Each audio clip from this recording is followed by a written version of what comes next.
चाचा चौधरी और अप्रैल फूल। एक दिन चाचा चौधरी के घर के सामने। अरे जग्गू, आज कौन सी तारीख है? अप्रैल की पहली तारीख को लोगों को तनख्वाह मिलती है। उनके घर में खूब माल होता है। चोरी के लिए अच्छा दिन है। देखो, उस घर की खिड़की खुली है। वो दोनों बदमाश चाचा चौधरी के घर की तरफ बढ़ जाते हैं। खिड़की के रास्ते वो दोनों बदमाश अंदर घुसते हैं। घुस चलो। इधर चाचा चौधरी और चाची। अजी, सुनते हो? साथ वाले कमरे से खटपट की आवाजें आ रही है। दोनों चोर। जल्दी करो, लगता है घर वाले जाग गए हैं। जैसे ही वो चोर निकलने लगते हैं कि चाचा चौधरी को सामने पाकर चौंक जाते हैं। अरे, दूसरा संदूक क्यों छोड़ दिया? वह भी ले जाओ। दोनों चोर ठगे से खड़े रह जाते हैं। ये देख चाचा चौधरी खुद संदूक उठाकर उनको देते हैं। अरे, देखते क्या हो, मैं खुद तुम्हें दे रहा हूँ। दूसरा संदूक भी हाथ में लेकर दोनों चोर घर से बाहर दौड़ लगा देते हैं। भागो! तभी हवा का एक तेज झोंका आता है। अरे, हवा के झोंके से मेरी पगड़ी उड़ गई और मेरी टोपी। चलो, मारो गोली पगड़ी और टोपी को। संदूक में भरे माल को बेचकर नई खरीद लेंगे। वो दोनों चोर बिना रुके दौड़ते चले जाते हैं। एक बात समझ में नहीं आई, उसने हमें दूसरा संदूक भी क्यों दे दिया? बेवकूफ था। एक सुरक्षित स्थान पर पहुंचकर अब संदूक को खोलकर माल निकालना चाहिए।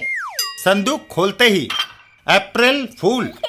अरे, इसमें तो बोर्ड के सिवा और कुछ भी नहीं है।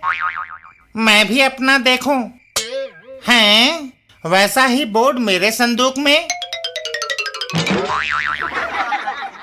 इधर चाचा चौधरी। चलो, ये पगड़ी और टोपी बेचकर खाली संदूकों के पैसे निकल आएंगे।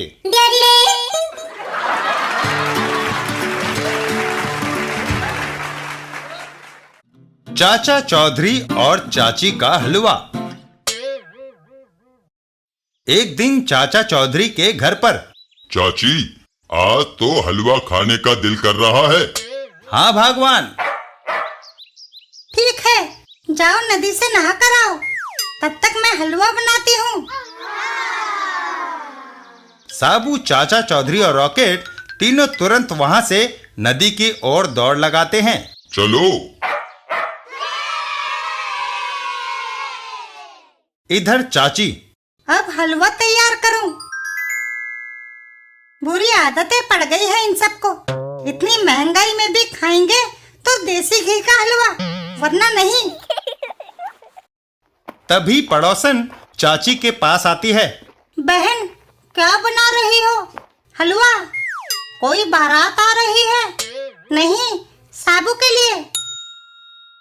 जरा मेरे घर चलो और रुई धुनने में मेरी मदद करो। अभी आग बुझाकर चलती हूँ। चाची दरवाजे को ताला मारती है।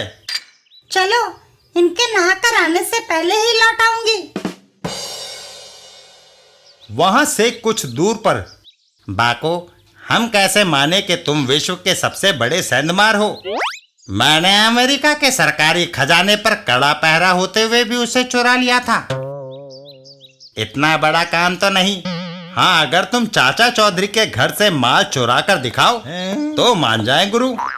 चलो, मुझे उसका घर दिखाओ। अबे बच गए। चाचा चौधरी का घर। यह रहा उसका घर। अलीगढ़ी ताला लगा है और खिड़कियां हैं बंद। बाकू पाइप पर चढ़ जाता है। तो क्या हुआ? मैं पिछले पाइप से ऊपर चढ़ जाता हूँ। छत को फोड़ने के लिए ड्रिल मेरे पास हमेशा रहती है। अबे क्या करता है? छत में छेद हो गया, अब यहाँ से अंदर घुसा जा सकता है। बाकू छेद से अंदर घुसता है। ये तो गया काम से। और सीधा आ गिरता है हलवे की कढ़ाई में। ओह! इधर घर के बाहर। चाची, हम नहाए, हलवा तैयार है। अभी ताला खोल कर देती हूँ। ताला खोलने पर मुझे निकालो। हाय,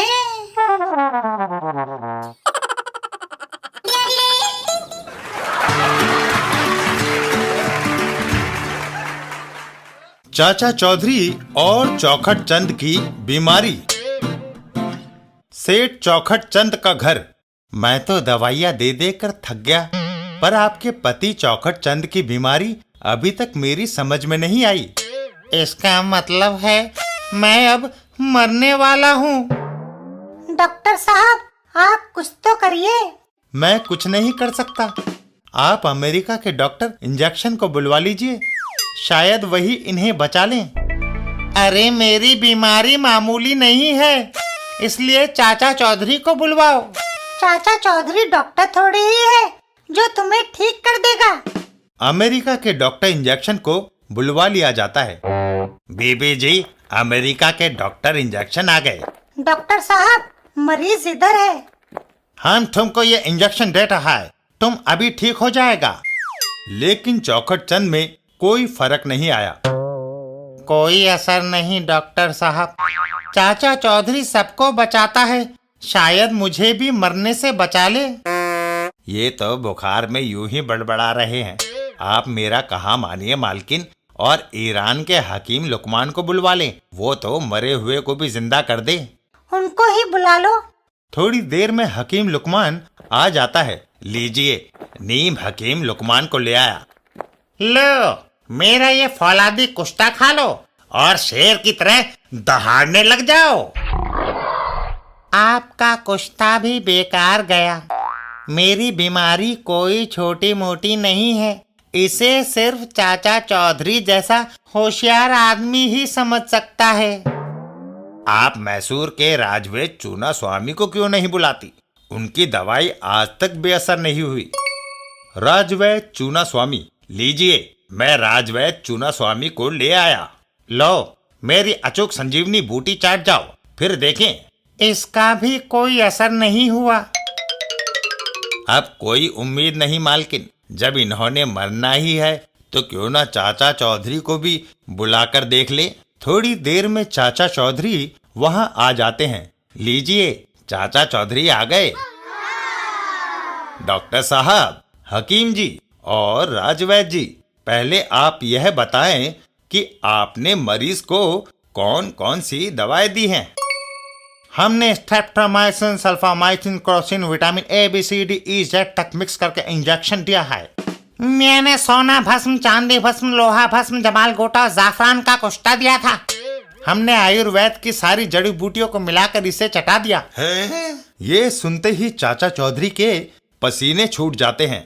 बाप रे, इतनी दवाइयों से तो अगर आदमी बीमार ना भी पड़ा हो तो भी पड़ जाए।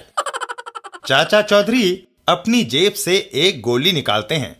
लो भाई चौखट चंद, मेरी ये गोली पानी के साथ निकल जाओ और फिर 4 मील तक दौड़ लगा कर आओ, यही है मेरा इलाज।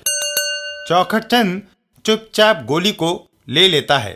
लो, गोली तो निगल ली, अब दौड़ रह गई।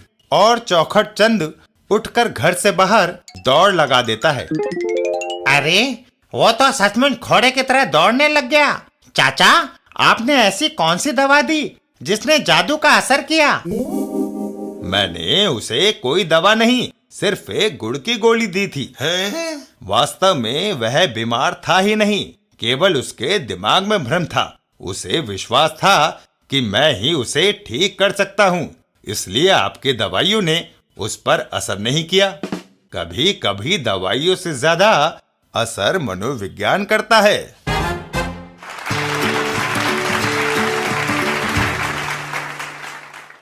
चाचा चौधरी और अनोखा अपहरण। एक दिन चाचा चौधरी और साबू। चाचा जी, सुबह मैं दूर तक जॉगिंग कराऊं। मंद मंद हवा चल रही है, चारों तरफ हरियाली है। धमाका सिंह, वह आ रहा है। साबू, मेरा ये हथियार हाथी को धराशायी करने की क्षमता रखता है। चुपचाप मेरे साथ चले आओ। साबू धमाका सिंह के साथ चल देता है। आज बड़ा शिकार हाथ लगा है। एक जगह पहुंचकर चलो अंदर। चाचा चौधरी को टेलीफोन करो कि 10 लाख रुपया दे और साबू को छुड़ा कर ले जाए। साबू धमाका सिंह, मुझे भूख लगी है। फिक्र ना करो, कादी को पूरा खाना मिलेगा। बोलो क्या खाओगे? 50 रोटियां, 5 किलो चावल, 8 किलो आलू, 4 किलो दाल, 6 किलो गोभी, 3 किलो दही और 8 किलो सलाद वगैरह। क्या ये तुम्हारे एक दिन की खुराक है? यह सिर्फ सुबह का नाश्ता है। यह सुनकर धमाका सिंह ने साबू को आजाद कर दिया। जाओ, हमें बख्शो साबू।